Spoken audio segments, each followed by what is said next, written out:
அப்புறம் நாங்கள் உள்ளே போகிறோம். அங்கே இருக்கக்கூடிய பார்ப்பனர்களுக்கு பாடப்படுவது தேவாரமும் திருவாசகமும்.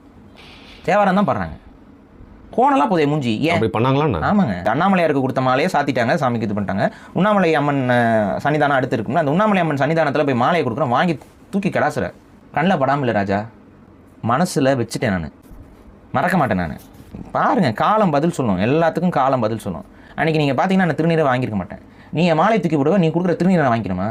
நீ கொடுக்க வந்தால் படாண்டு போயிட்டேன். நான் என்னையா பண்ணிட்டு இருக்கீங்க? ஆன்மீக தளத்துலேருந்து உட்காந்துக்கிட்டு என்ன பண்ணிட்டு இருக்கீங்க? அதாவது ஓதுவார்கள் தாங்க கொடுக்குறாங்க, தட்டில் தாம்பூலத்தில் கொடுக்குறாங்கங்க.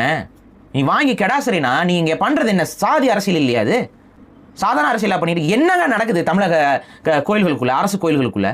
அறநிலையத்துறை என்ன தான் பண்ணுது? நான் இத்தனைக்கு அறநிலையத்துறைக்கு சப்போர்ட் பண்ணி பேசுகிறேன். வேணாலாம் நீங்கள் என்ன பண்ணிட்டு இருக்கீங்க? நீங்கள் இங்கே ப்ராப்ளம் எங்கே வருது அப்படின்னு பார்த்தீங்கன்னா, நான் ஓதுவார்களை கூப்பிட்டு போகிறேன், தமிழ் ஓதுவார்கள், புரியுதா? தமிழ் பாடம் நான் கூட்டிகிட்டு போகிறேன் உள்ள, அவங்களுக்கு எரியுது. ஆனால் தமிழ் ஓதுவார்களை கொண்டு வந்து தேவாரமும் திருவாசகமும் பாடினா இவங்களுக்கு எரியுது. அப்பரும் மாணிக்கவாசகர் நின்று பாடின இடங்க அது. அப்பரு மாணிக்கவாசகர் திருஞான சம்பந்தரும் நின்று பாடணும்.